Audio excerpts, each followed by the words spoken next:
Hiya, Fred Crowell, welcome back to the George Elmy. Today we are putting on some gunwales on the top. We've repaired the planking on the outside of the hull, but the actual top edge needs to be faired in before it can be dressed off. So to enable this, we'll have to put new gunwale timbers round the top, and then the hull will be screwed full length onto that, which will stabilise the top planks. Then we'll get a finished job ready prior to painting. This is a piece of the old gunwale. It's a lump of oak, 2.5 by 1.25 inches. The timbers have little pieces cut out on the back, which go, this is an offcut of a timber replaced. They fit into there and they're beveled off.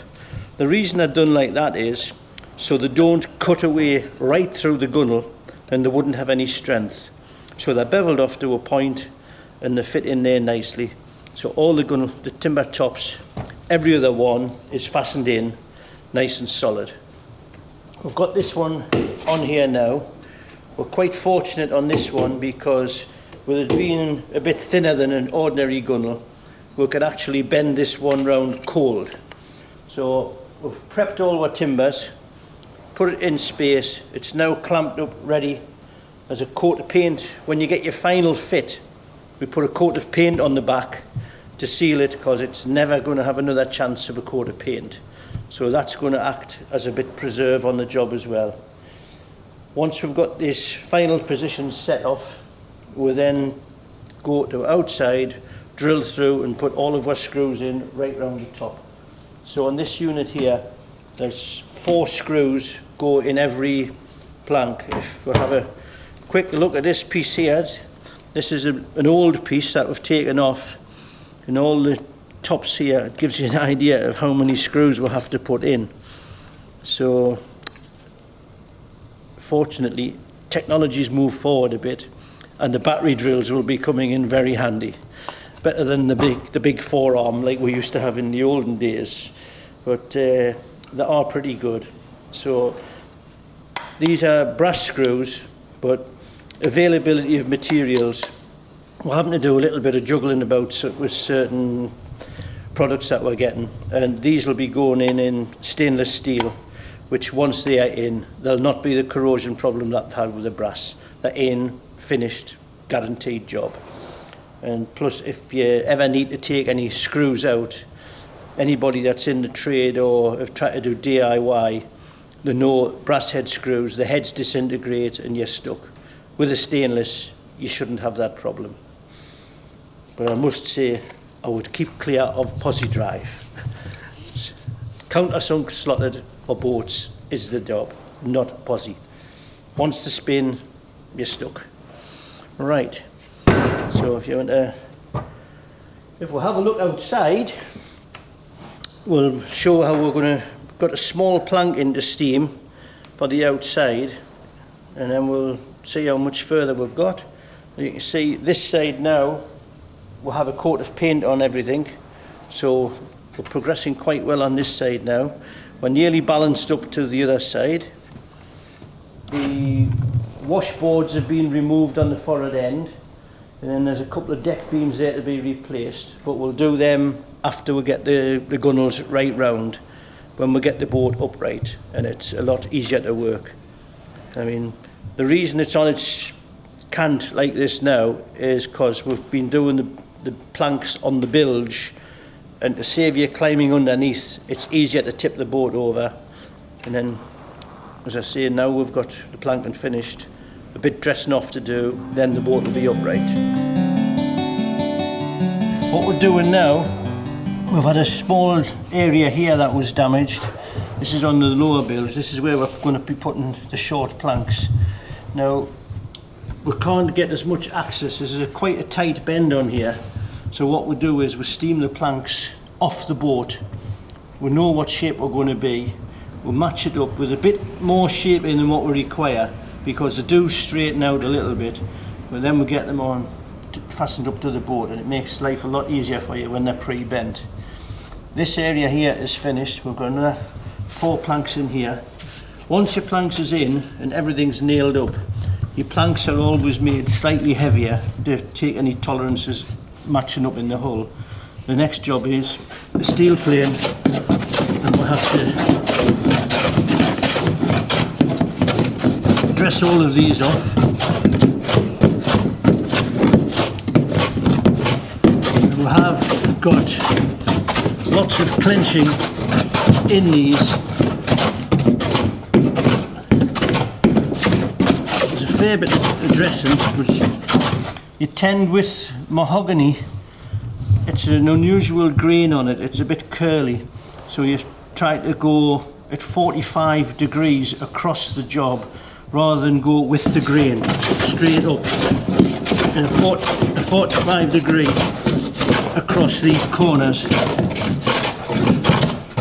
brings it up quite well. So you do get a little bit turning in the grain. Just planing away, and you come on to your job. And it does test your lungs, this job. It can be heavy going planing. So just doing small parts, what we do is we just build a small steamer sufficient to do the job. So we'll have a bit of a Heath Robinson effect here, but it works very, very well. There's no need to have a massive box if you're just steaming a little bit of timber. So we'll give you some idea of what we'll have here. Plywood box made up, it's only 4 foot long, but the planks we're putting in are only about 3 foot and 2 foot, so we haven't got a problem there. It's inside the box.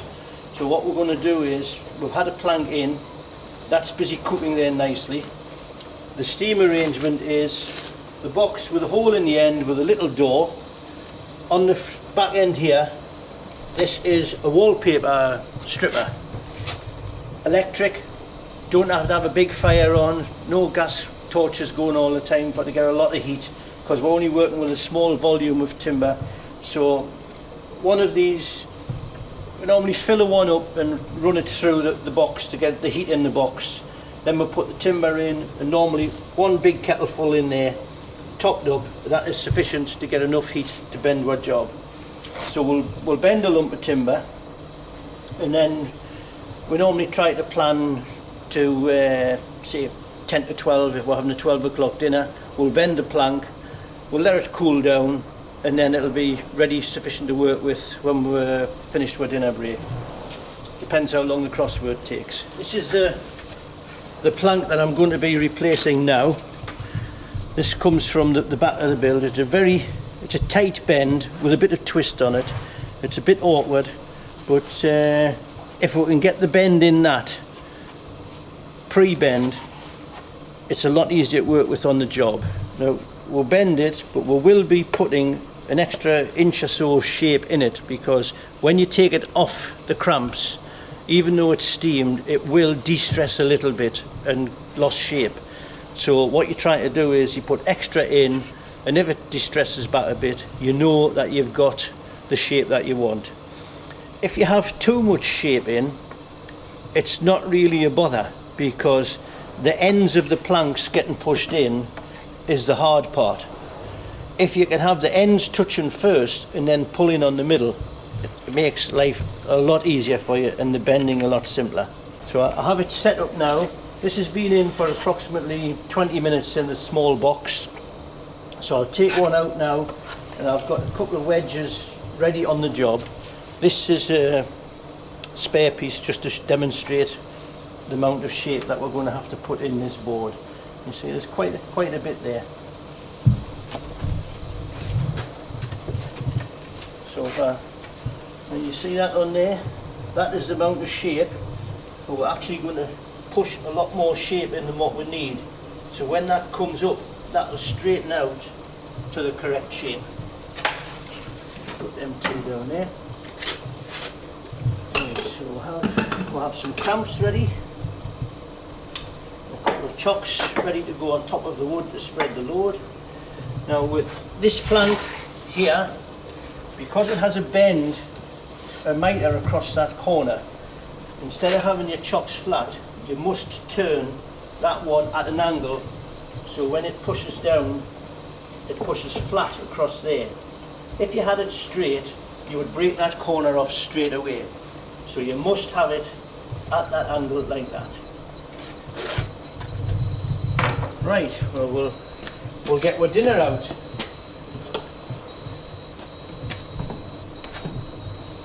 We've got a little door.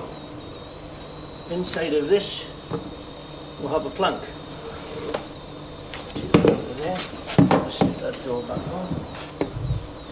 Right. That's going to go onto there. That goes under there. Little chop on the top. Crank goes under there. Should be there enough push. A few creaks. Well, that's it. That's now pushed into shape. If we needed to get a bit extra shape on one end, you can always add another cramp on the top, just to put some extra turn on the bottom where it needs it. So we'll just add another cramp on as you need it. Right, you see that is now flat on the wedges, and that's got quite a bit of shape in. I've put a straight edge across the top, just to give you some idea of how much shape there's in that. So if you look at that, there's quite a bit there. These planks are 3/4 thick, so we're looking like a good 1.5 inch shape in the middle. So that is what we're going to put on there. So if you visualise that on there, that's going to be our finished job. So do now, get with dinner, come back after dinner, and that's the job ready. And here's my little trusty stripper. Job done.